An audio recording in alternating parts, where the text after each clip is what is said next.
मैं डॉक्टर सुषमा शर्मा आज आपसे स्वर्ण मृग की कथा के बारे में चर्चा करने के लिए प्रस्तुत हुई।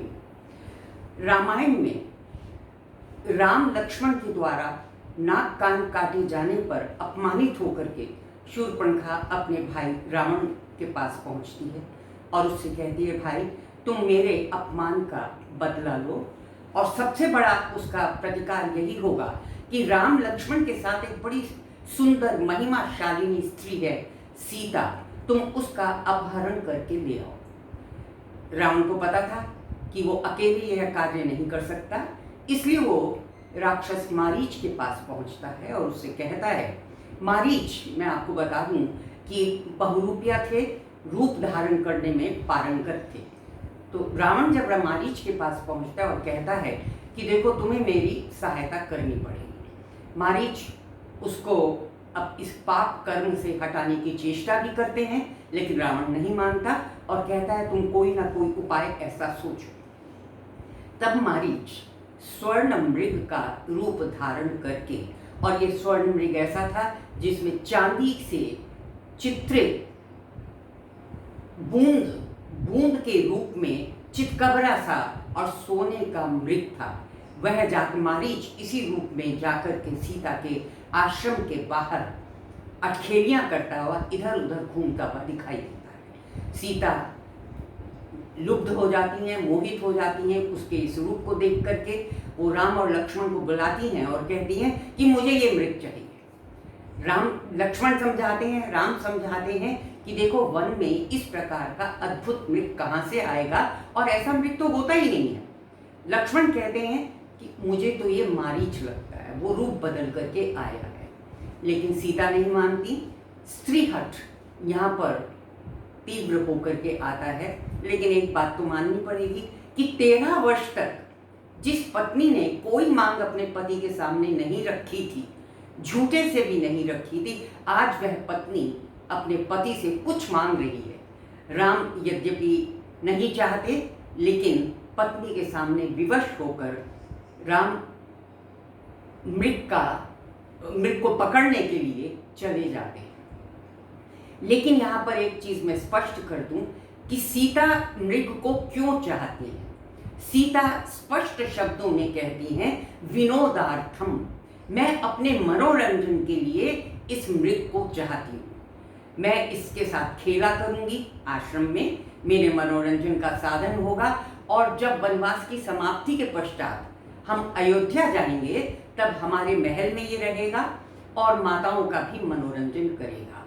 तो स्पष्ट है कि यहाँ सीता मृग का मांस खाने के लिए या किसी और अन्य कारण से स्वर्ण मृग को नहीं चाहती, बल्कि अपने मनोरंजन के लिए उसको चाहती हैं।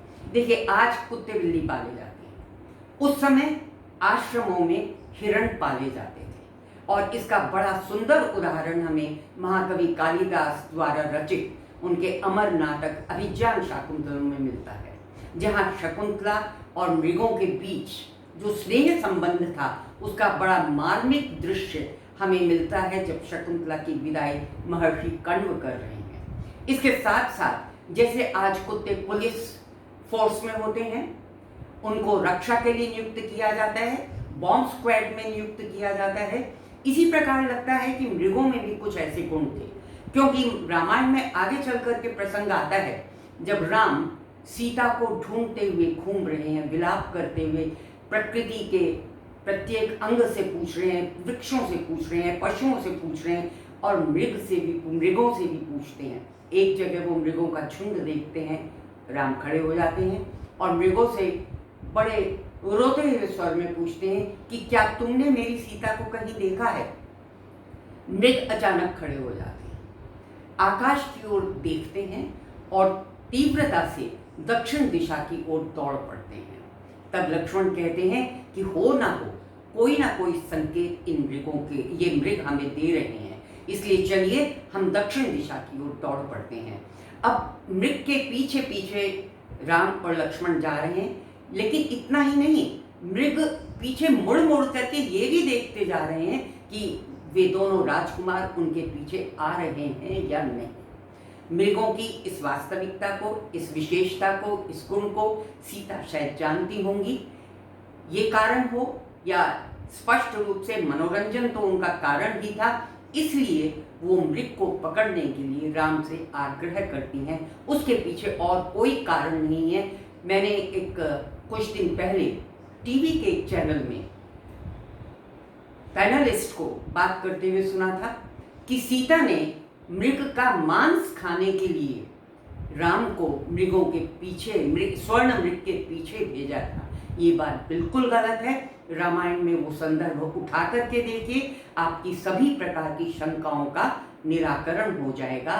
सीता मनोरंजन के हेतु, विनोदार्थम, इसलिए मृग को पकड़वाना चाहती हैं। हाँ, एक बात वो जरूर कहती हैं कि यदि आखेट में मृग की मृत्यु हो गई तो मैं उसकी खाल को आसन बना करके उसके ऊपर बैठा करूंगी। मृग छाल का आसन उस समय की ऋषि परंपरा में कोई नई चीज नहीं थी।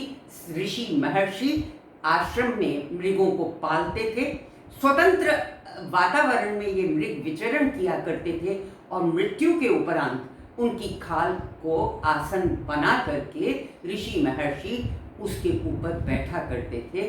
मृगों का इतना लाभ तो वो लोग उठाया ही करते थे। इसलिए एक बार मैं फिर ये बात कहना चाहूंगी कि सीता के ऊपर ये आरोप लगाना बंद कीजिए कि मृग का मांस खाने के लिए सीता ने राम को मृग पकड़ने के लिए आग्रह किया था। जय श्री राम।